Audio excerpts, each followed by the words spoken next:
Hello, my name is Rickard, and in this tutorial, I'm going to show you how to create this composite using Photoshop and Optics by Boris FX.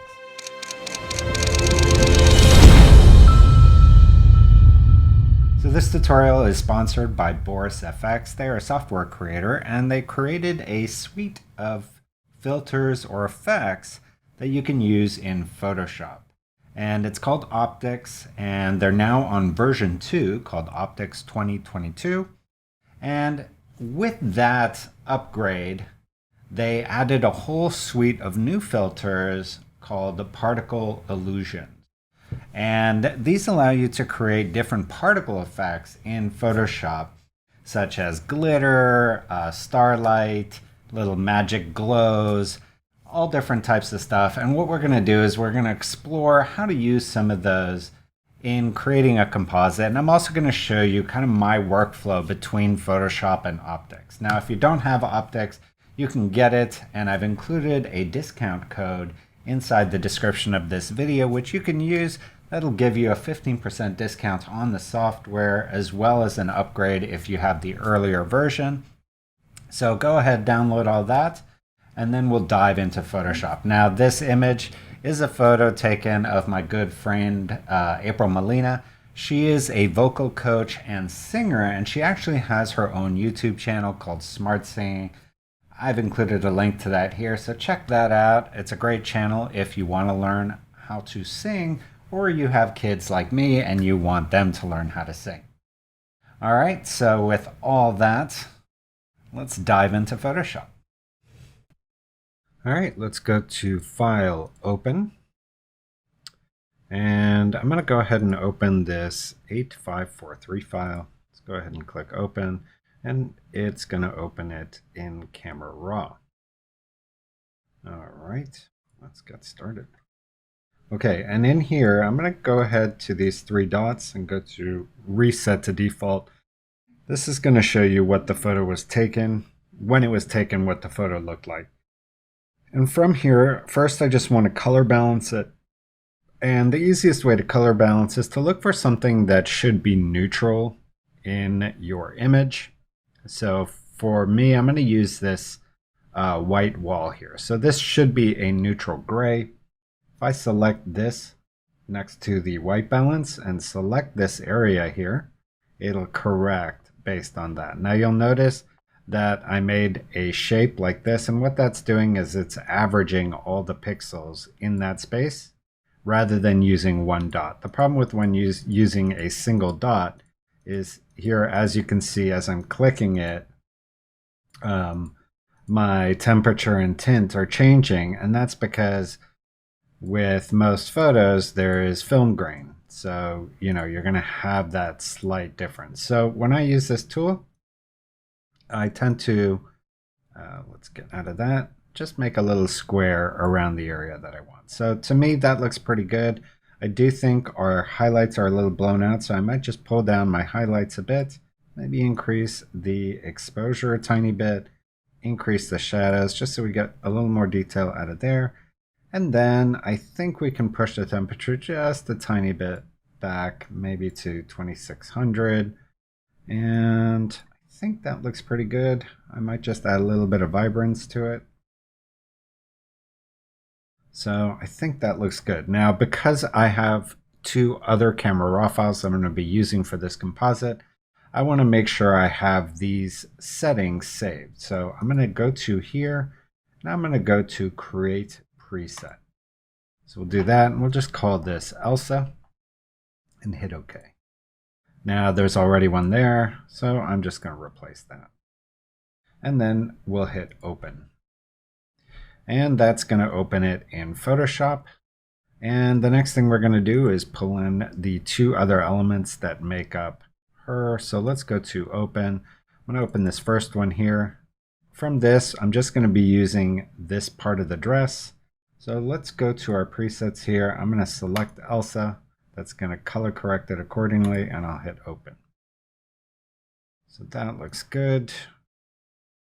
And then the last one is, let's go to File, Open again, is this one down here, the 97 file.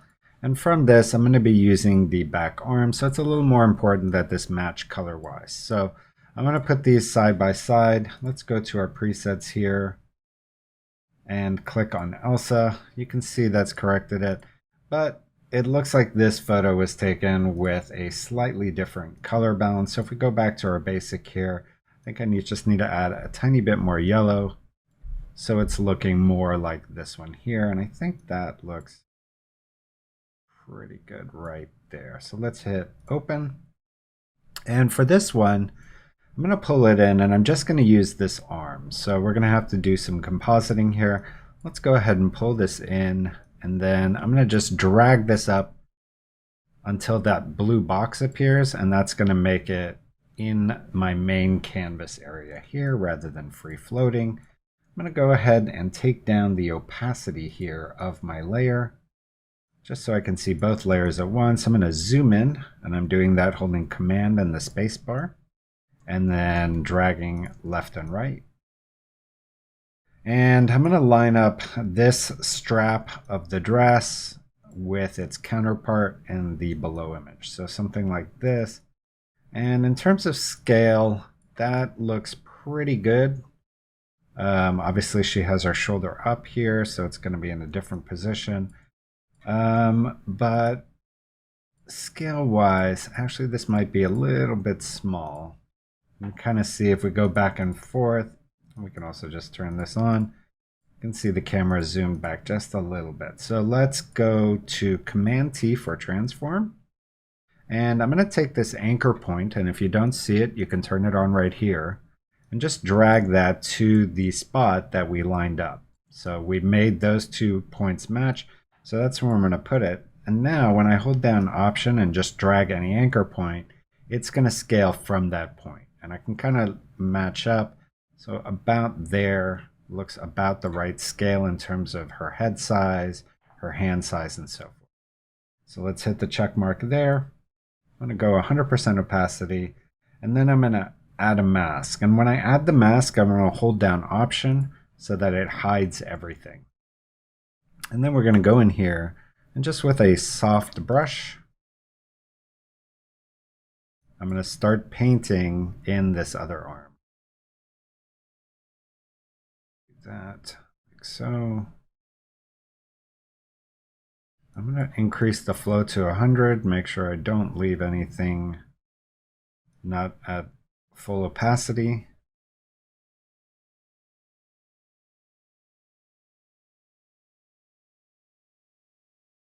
And we'll do something like this.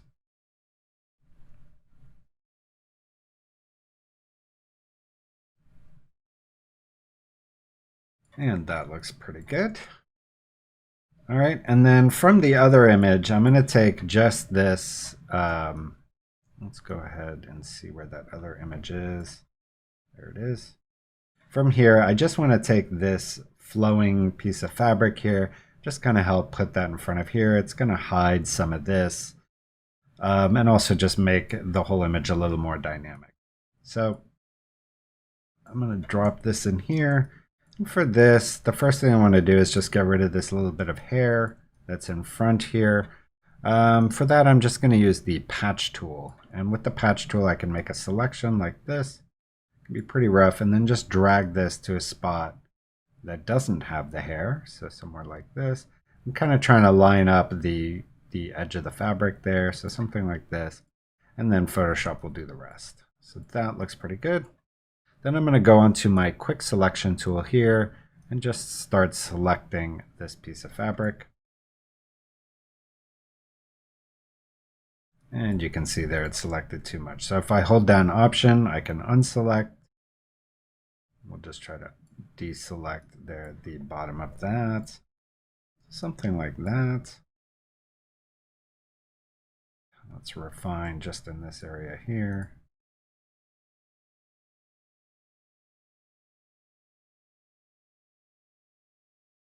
All right, that should do the trick. So let's go to Select and Mask. That's going to bring us into our selection workspace. And here we have tools that we're going to need for making selections. So here we have our quick selection tool that allows us to remove or add from our selection. This is the refine edge, and I'm going to show you a little bit later how to use that. And then this is just a standard paintbrush. So with this, you have feather control and you have hardness control and size control, just like a brush in Photoshop. And when you paint, you're either adding to the mask, or if you hold down Option, you're subtracting from the mask. So in this case, I want to subtract from the mask this area here. So I'll do that. Maybe these areas here. And I'm just painting. Pretty straightforward stuff. All right, and then from here, also you can adjust the opacity and the color of your mask overlay here. So, you know, we may want to use magenta for more contrast or what have you. You can always adjust that. You can also adjust the opacity. And if you're not seeing this view, go to your view mode settings here and just make sure you're on overlay. And here also you can see these single letter shortcuts. If you click on those letters, you will change the view mode. So if I click on O, I'm going to get that view mode. If I click on V, I'm going to get my standard mask view mode. All right, here I want to turn on Smart Radius. If you don't see this, just click here on Edge Detection. You'll see it. And I'll increase this radius to 4 pixels and then hit OK. All right, and then I'm going to do Command J. That's just going to put this on its own layer. And then I can drag this into my main file here. We don't need this open anymore.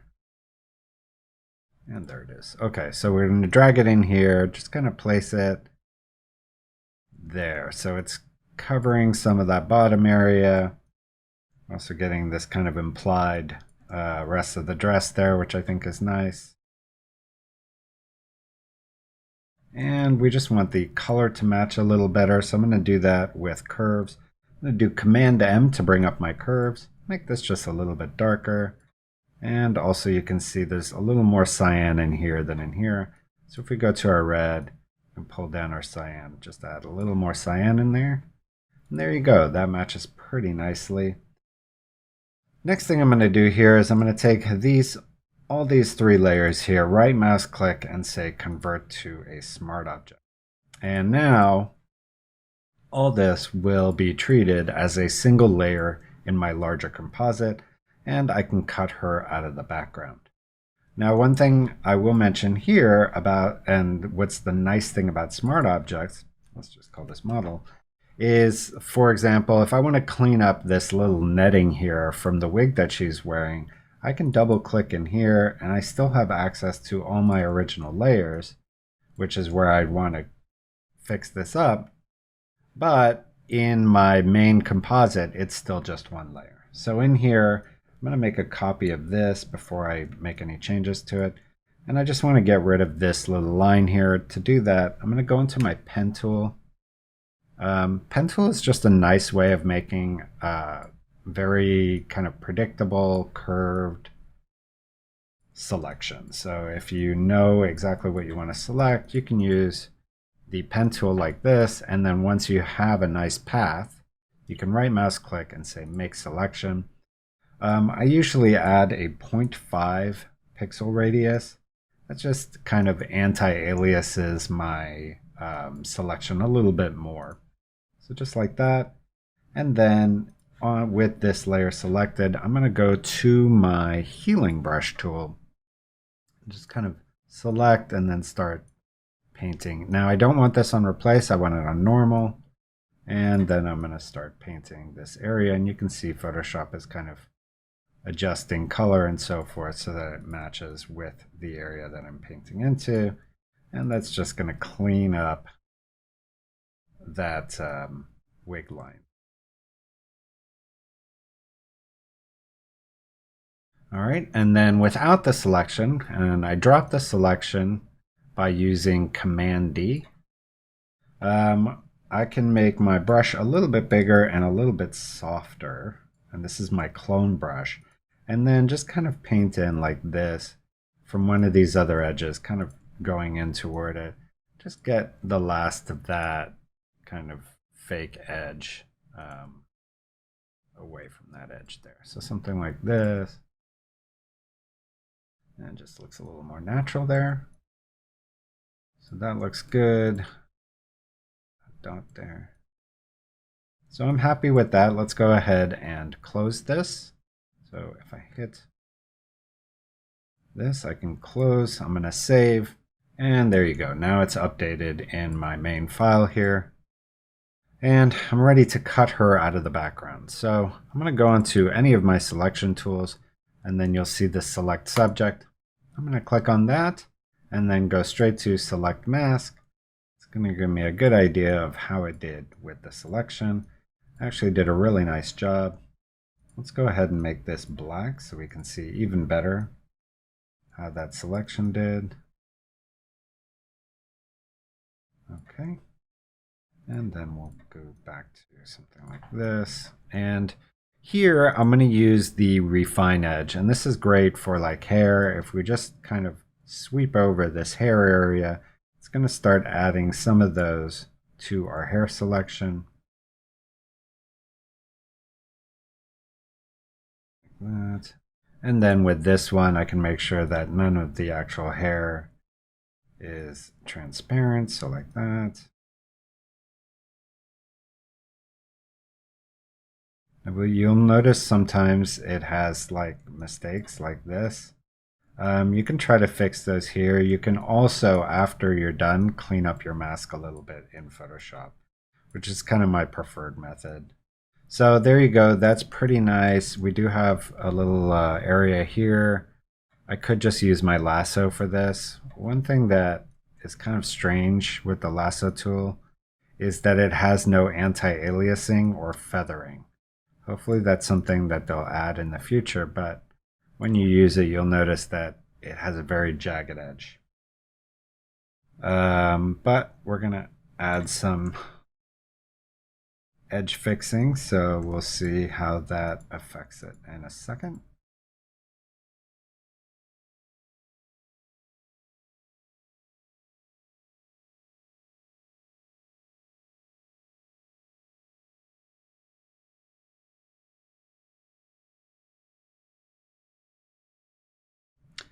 All right, that looks pretty good. Let's turn on Smart Radius and let's bump that up to 4 pixels. And you can see it has this kind of stepped look. I really was hoping that Photoshop would fix this, but apparently it hasn't. You can try to get rid of it by just changing your pixel amount here. Looks like 8 pixels got rid of most of it, but it's really something that Photoshop should fix. All right, let's hit OK. And let's add a mask to her. And that looks pretty good. All right, now I'm going to do File, Place Embedded, and I'm going to grab this Christopher Burns file from Unsplash. And we're going to just drag the top and the bottom. And let's hit the check mark. Let's put it underneath or behind her.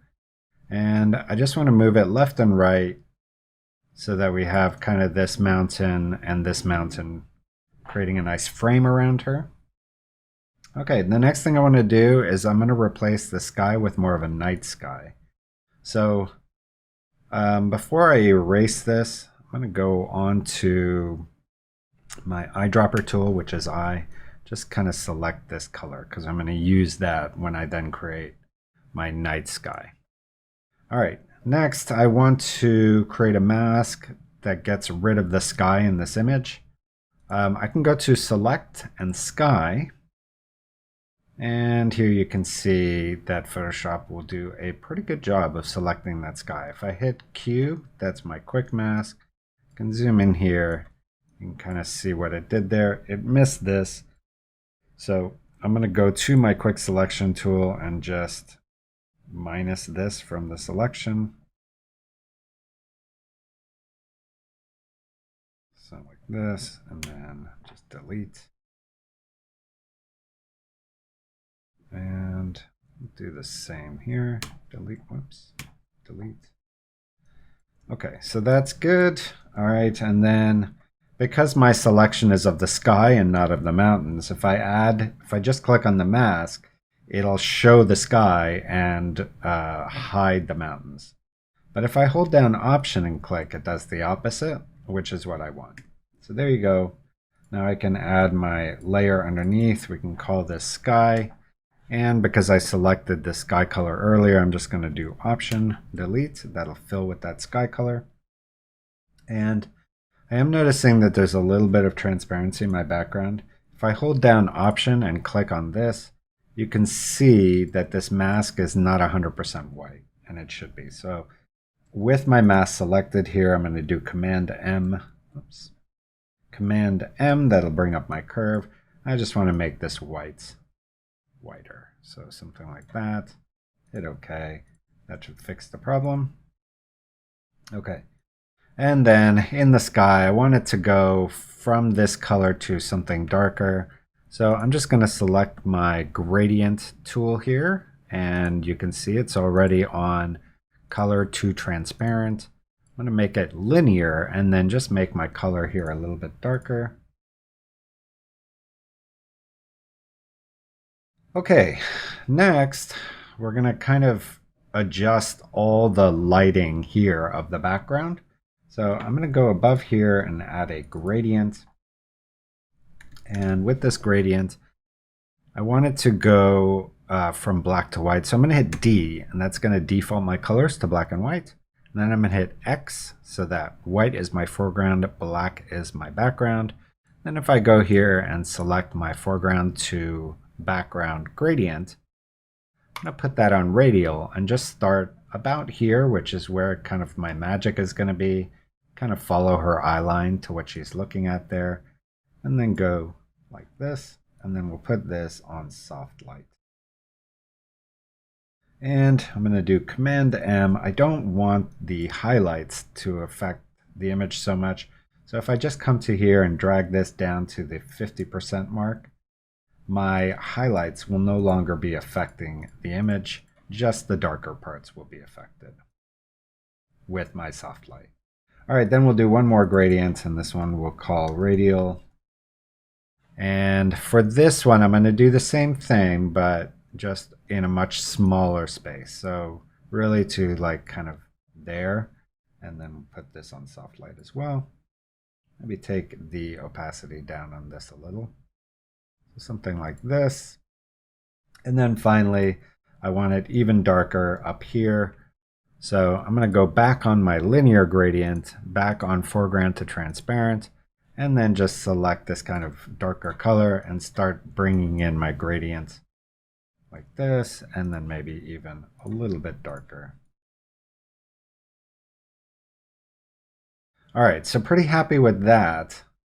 Next, we're going to start diving into optics.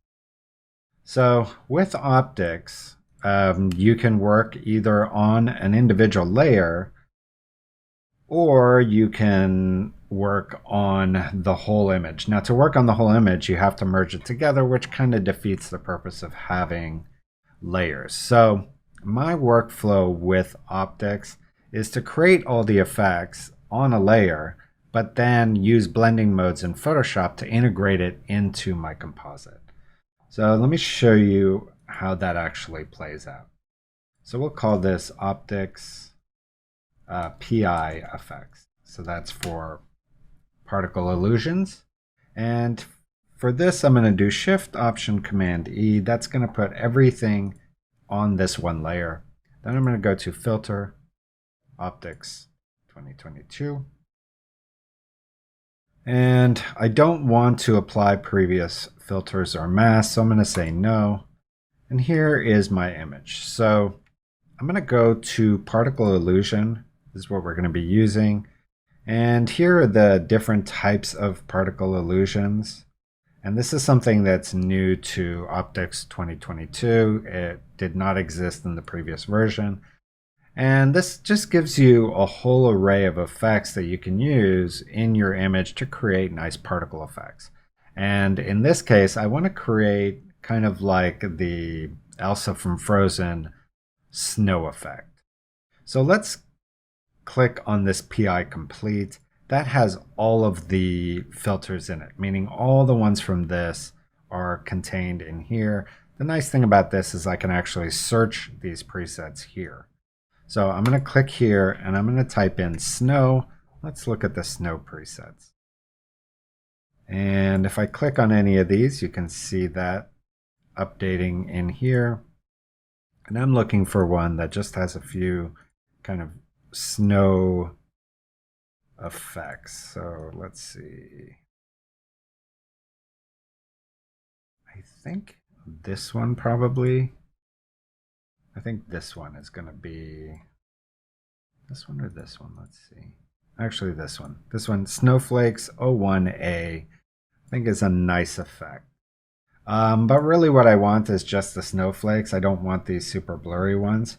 So let's look at some of the parameters here for particle illusions. So first thing is the preset name. The next thing is time. So particle effects are heavily dependent on animation. And obviously Photoshop is not an animation software. It is really built for still images. And so you kind of can play with the time here and look at, okay, is this frame of this particle animation nicer as my still frame? So for this, I think something like this is fine. I really just want these. Next, you have composite, and this is kind of how it blends in with the rest of your image. So here you can do a direct, or you can do alpha and apply. You can change the opacity, which is just a master opacity slider, really no different than changing the opacity here. Next, you have tint and tint strength, so you can adjust those.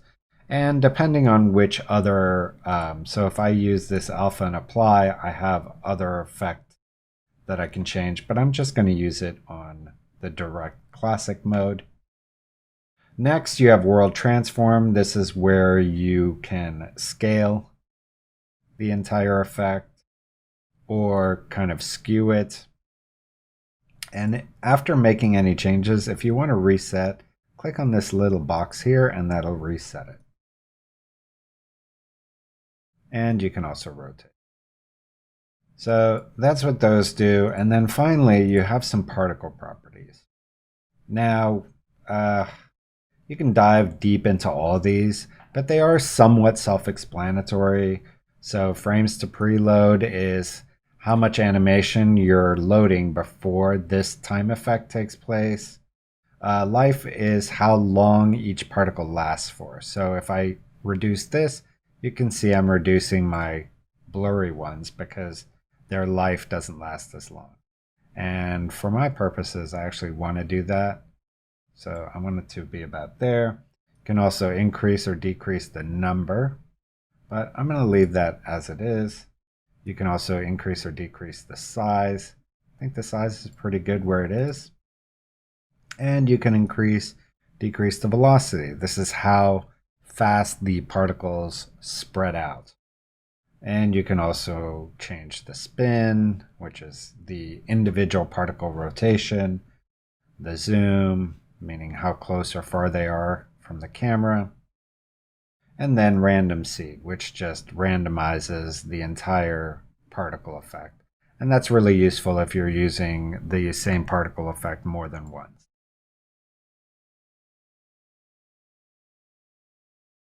Okay, so that's it. You can also add some glow effects, and that's if you want to. Now you'll notice that when I turn on the glow effect, it's also applying an effect to the rest of my image. So I don't really want to do that. I just want this for these particle effects here.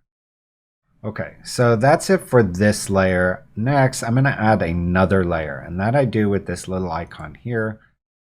And this allows me to place another effect on top of this. So for this, I'm going to do a different one. I'm going to search for one called Chill Sword. And this is going to be kind of the ice effect that she's creating. So we'll put that somewhere there. And for this, I'm going to go into the world transform, and I want to make the whole thing a bit bigger. Something like this. And I also wanted to make it not so bright. So I'm I'm going to go into particle properties and maybe take down the life of the particles. Something like that. And maybe we can take the opacity just a little bit. So something like this.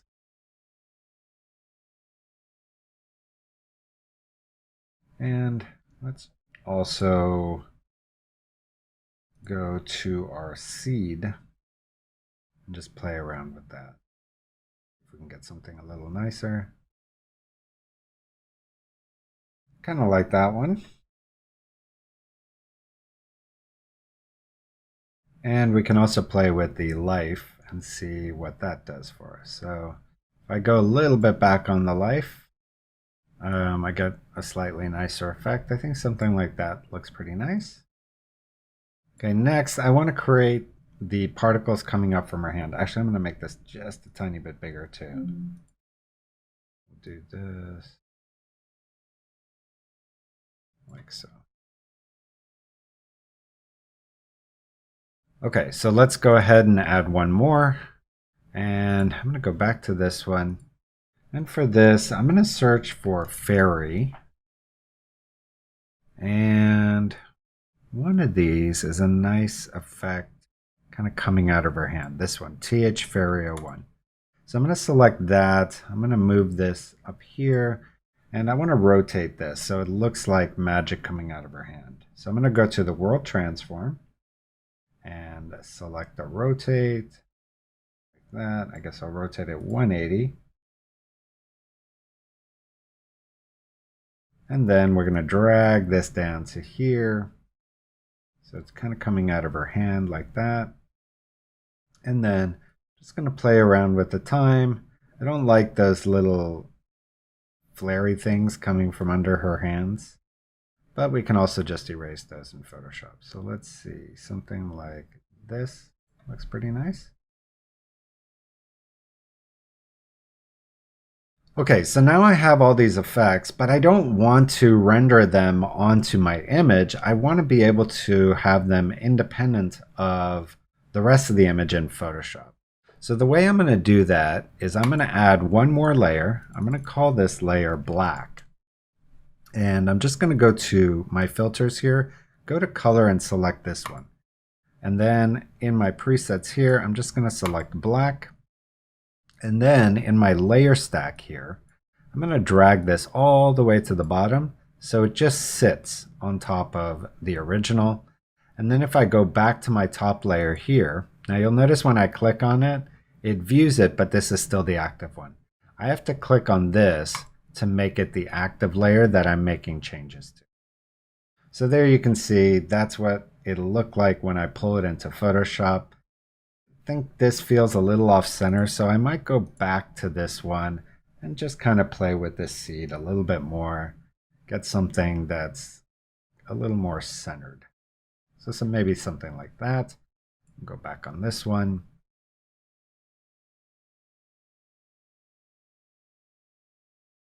And let's hit apply.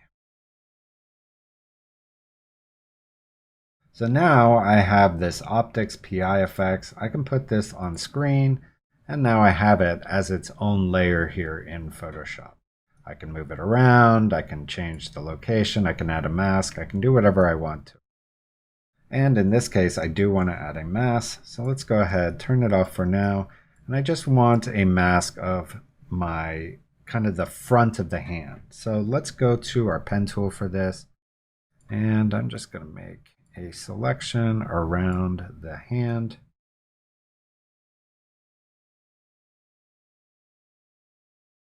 And I think that looks pretty good. So let's do that, make selection. And then with this, I'm going to hold down Shift, Option, Command, and then click on my mask. And what that's going to do is it's going to intersect the mask selection with my existing selection. Then with this smart object selected, I'm going to do Command J. Now I have the hand as a foreground element that I can put in front here. Just make this look like it's actually coming from the middle of her hand.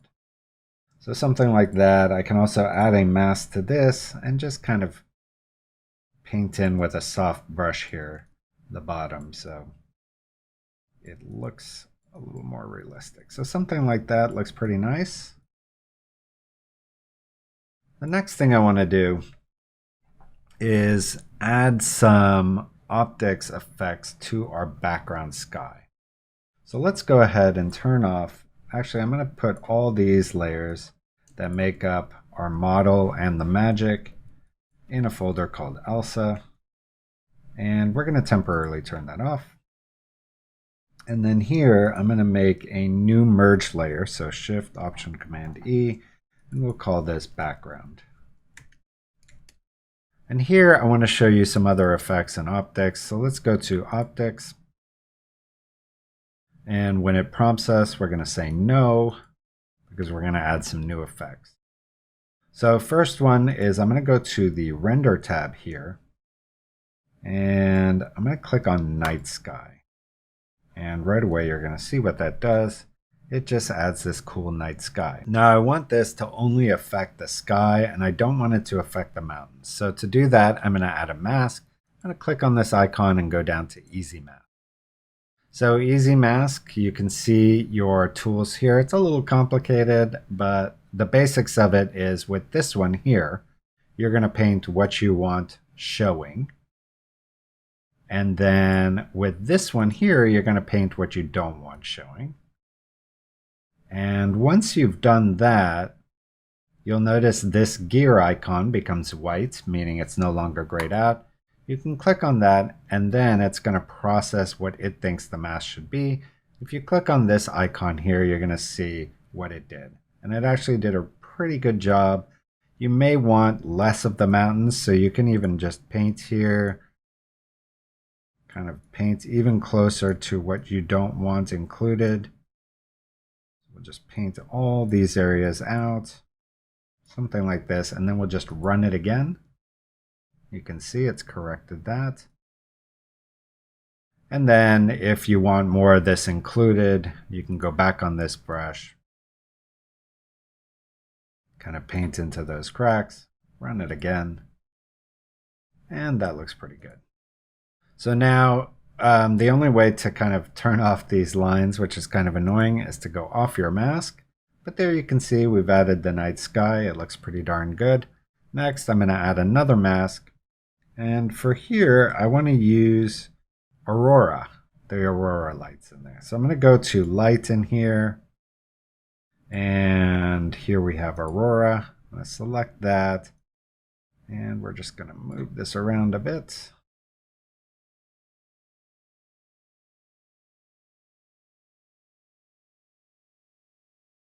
And then I'm just going to play with the parameters. So I'm just going to play here. I'm going to make this a little more blue. Maybe kind of a cyany color like that. And then I'm going to make my stroke size a little bit smaller. Oh, no. But the swirling complexity, we can play with that a little bit. And with most of these settings, I just play with them to see what they do. And then once I kind of have an understanding of what they're doing, I can kind of play around and get the look that I want. So I want this to look like the Aurora lights. That's looking pretty good. Let's go ahead.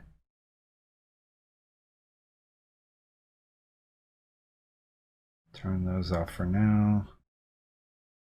I think that looks pretty good. All right. So now I could try to do the same trick where I put these on their own layer, but I don't think I'm going to need to go into my background anymore for this. So I'm just going to go ahead and apply it right on this background layer. So there you can see that's the before and the after. Now if we turn our Elsa back on, next thing I want to do is add a lens flare here. And the main reason I want to add the lens flare is I want something that goes kind of in front of her. So we can just push her into the middle of the image. Whenever you're doing a composite, you want some kind of foreground element that pushes your subject into the middle of your frame. And I'm going to kind of cheat and use a flare to do that. It's also going to give me another opportunity to show you how you can use Optics 22 within Photoshop. So I'm going to call this lens flare, and we're going to do the same thing. Shift Option Command E. That just gives me a rubber stamp of my image. Now I can go to Filter, Optics, and for this we're going to use the lens flare. So let's go to Light in our presets here, and then let's scoot over to a lens flare. And this is one of my favorite filters that's available in Optics. It's just a really great tool. I find myself using it more than any of the other filters. So let's line this up with kind of the middle of our magic glow here. And you can kind of see it there. This has some caustics, this little element here that's moving. But that's really what I'm going to be focusing on here, because I want something that really kind of shows up in the foreground of this image. So let's just skip through some of these and look at the effects that they're having here. So this one, you can see how much nicer these are than the default Photoshop lens flares. And also you have so much control. You can actually dive into their lens flare builder here and edit the lens flare. It's a little more than I want to cover in this tutorial, so we're just going to use one of these defaults here. Something like that looks kind of cool. But for this, I'll go down here. I think there's one called Old Camera that I like. Pocket Camera. So I really like this effect down here. For this, I am going to use my black trick. So we'll just do this. You don't have to call it black, but I'm going to. I'm going to go in here, color again, select this black color. And now when I go back to this, you can see it's just the flare. I'm going to apply that. And I'm going to put this on screen and then just add a mask there, kind of paint it out here. I don't want it that strong right there. And what I might want to do is actually add another smaller flare right there. So let's go ahead and do that. I'm going to do Shift Option Command E again. Go to Filter, Optics 2022. And this time, because I'm using a flare again, I'm going to say yes to this. And go ahead, turn this off with this little lightning bolt. That's going to turn it off. And then with this one as my active filter, you can just add a smaller filter that's lined up to the same origin spot. And for this, I want to use something like this. That's a little more blue, like that. Ooh, that actually looks really nice. All right, let's use this one. I'll go ahead and turn this one back on and then hit apply. I kind of like this fractal stuff down here too. Okay, so we'll put this on screen. Ooh, that's starting to look more and more magical. I like that. And then I think the last thing I want to do is just have a small flare there. Now, rather than redoing a whole flare, I think I can just copy this with Command J, hold down Option, and I'm just going to use a gradient and just with black kind of get rid of this fractal, so I just have the flare like this. I'm just using a linear gradient that goes to transparent. And then I can option click again and just drag this down to here. And maybe do just kind of compress this a little bit like that. And then I'm also going to blur it. So let's go to Filter, Blur, Gaussian Blur.